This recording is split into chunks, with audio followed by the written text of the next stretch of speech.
Continuando nosso ano bíblico hoje, 1 Coríntios capítulo 5 ao capítulo 7. A impureza da igreja de Corinto, repreensões e exortações. Geralmente se ouve que há entre vós imoralidade, e imoralidade tal como nem mesmo entre os gentios, isto é, haver quem se atreva a possuir a mulher de seu próprio pai. E contudo, andais vós ensoberbecidos, e não chegardes a lamentar para que fosse tirado do vosso meio quem tamanho ultraje praticou? Eu, na verdade, ainda que ausente em pessoa, mas presente em espírito, já sentenciei, como se estivesse presente, que o autor de tal infâmia seja em nome do Senhor Jesus, reunidos vós e o meu espírito, com o poder de Jesus nosso Senhor, entregue a Satanás para a destruição da carne, a fim de que o espírito seja salvo no dia do Senhor Jesus. Não é boa a vossa jactância. Não sabeis que um pouco de fermento leveda a massa toda? Lançai fora o velho fermento, para que sejais nova massa, como sois de fato sem fermento. Pois também Cristo, nosso Cordeiro Pascal, foi imolado. Por isso, celebremos a festa não com o velho fermento, nem com o fermento da maldade e da malícia, e sim com os asmos da sinceridade e da verdade. Já em carta vos escrevi que não vos associeis com os impuros. Refiro-me com isto não propriamente a impuros deste mundo, ou aos avarentos, ou roubadores, ou idólatras, pois neste caso terias de sair do mundo.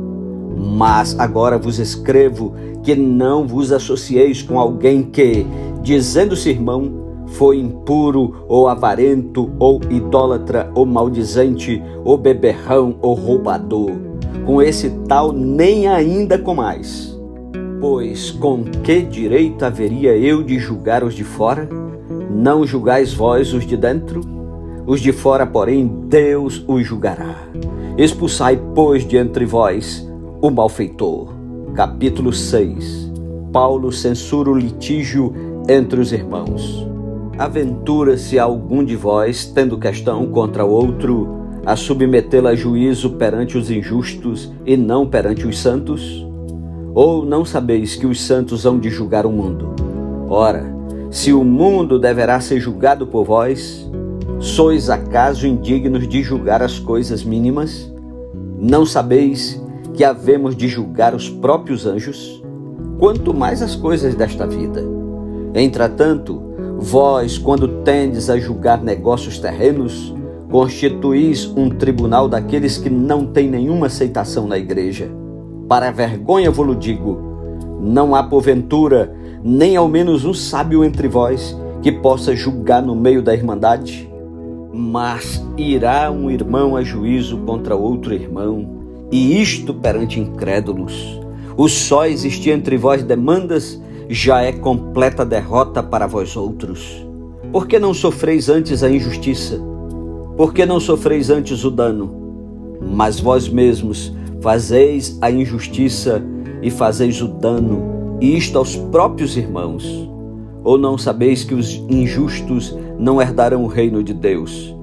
Não vos enganeis, nem impuros, nem idólatras, nem adúlteros, nem efeminados, nem sodomitas, nem ladrões, nem avarentos, nem bêbados, nem maldizentes, nem roubadores herdarão o reino de Deus.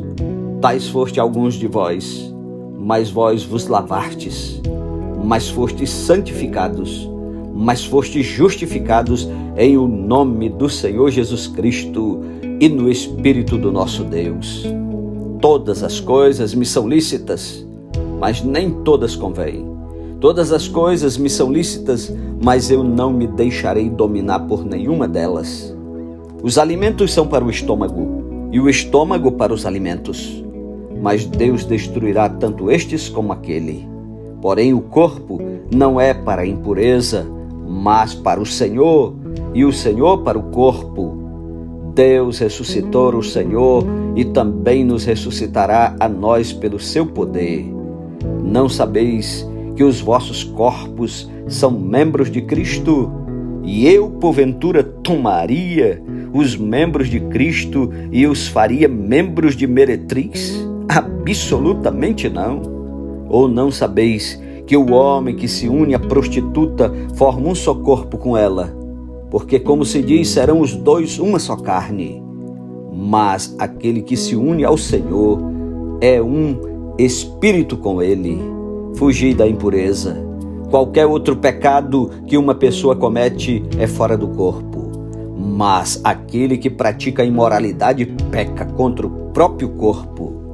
Acaso não sabeis que o vosso corpo é santuário do Espírito Santo, que está em vós, o qual tendes da parte de Deus, e que não sois de vós mesmos, porque fostes comprados por preço? Agora, pois, glorificai a Deus no vosso corpo. Capítulo 7. Respostas a perguntas acerca do casamento. Quanto ao que me escrevestes, é bom que o homem não toque em mulher. Mas por causa da impureza, cada um tem a sua própria esposa, e cada uma o seu próprio marido. O marido conceda à esposa o que lhe é devido, e também, semelhantemente, a esposa ao seu marido. A mulher não tem poder sobre o seu próprio corpo, e sim o marido. E também, semelhantemente, o marido não tem poder sobre o seu próprio corpo, e sim a mulher. Não vos priveis um ao outro, salvo talvez por mútuo consentimento, por algum tempo, para vos dedicardes à oração e novamente vos ajuntardes, para que Satanás não vos tente por causa da incontinência. E isto vos digo como concessão e não por mandamento. Quero que todos os homens sejam tais como também eu sou. No entanto, cada um tem de Deus o seu próprio dom. Um na verdade de um modo, outro de outro. E aos solteiros e viúvos digo que lhes seria bom se permanecessem no estado em que também eu vivo.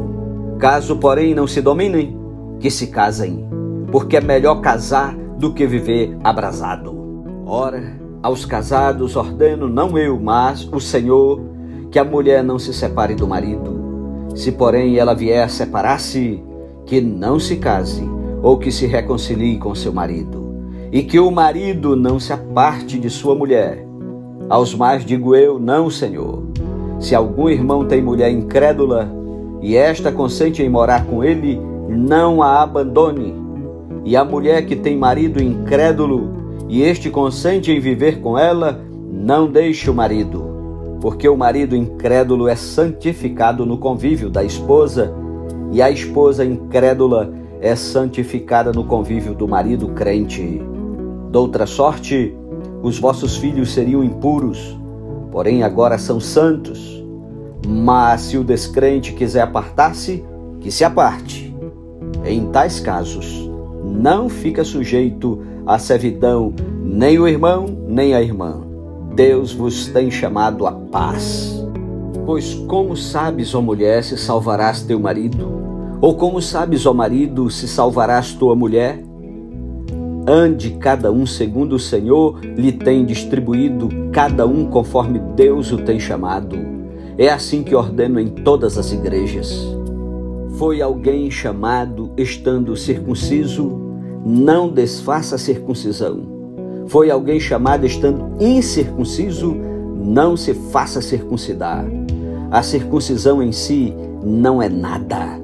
A incircuncisão também nada é. Mas o que vale é guardar as ordenanças de Deus. Cada um permaneça na vocação em que foi chamado. Foste chamado sendo escravo? Não te preocupes com isso.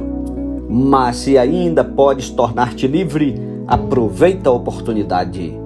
Porque o que foi chamado no Senhor, sendo escravo, é liberto do Senhor. Semelhantemente, o que foi chamado sendo livre, é escravo de Cristo. Por preço fostes comprados. Não vos torneis escravos de homens. Irmãos, cada um permaneça diante de Deus naquilo que foi chamado. Com respeito às virgens, não tenho mandamento do Senhor, porém dou minha opinião, como tendo recebido do Senhor a misericórdia de ser fiel. Considero, por causa da angustiosa situação presente, ser bom para o homem permanecer assim como está. Estás casado? Não procures separar-te. Estás livre de mulher? Não procures casamento.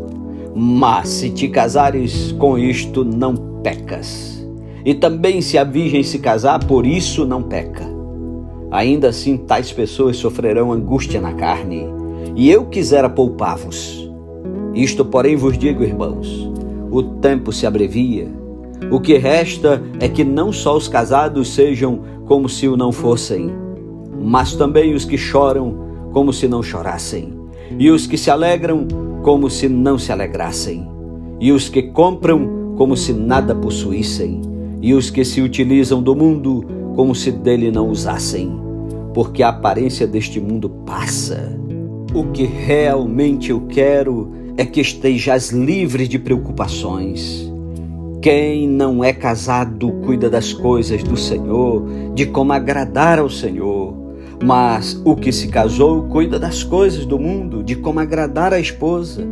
E assim está dividido. Também a mulher, tanto a viúva como a virgem, cuida das coisas do Senhor para ser santa, assim no corpo como no espírito. A que se casou, porém, se preocupa com as coisas do mundo, de como agradar ao marido. Digo isto em favor dos vossos próprios interesses. Não que eu pretenda enredar-vos, mas somente para o que é decoroso e vos facilite o consagrar-vos desimpedidamente ao Senhor. Entretanto, se alguém julga que trata sem decoro a sua filha, estando já a passar-lhe a flor da idade e as circunstâncias o exigem, faça o que quiser, não peca, que se casem. Todavia, o que está firme em seu coração, não tendo necessidade, mas domínio sobre o seu próprio arbítrio, e isto bem firmado no seu ânimo, para conservar virgem a sua filha, bem fará. E assim, quem casa a sua filha virgem faz bem, quem não a casa faz melhor. A mulher está ligada enquanto vive o marido. Contudo, se falecer o marido, fica livre para casar com quem quiser, mas somente no Senhor. Todavia, será mais feliz se permanecer viúva, segundo a minha opinião. E penso que também eu tenho o Espírito de Deus. Amém. Louvado seja Deus pela sua santa palavra. Um ótimo dia para você e até amanhã em nome de Jesus. Amém.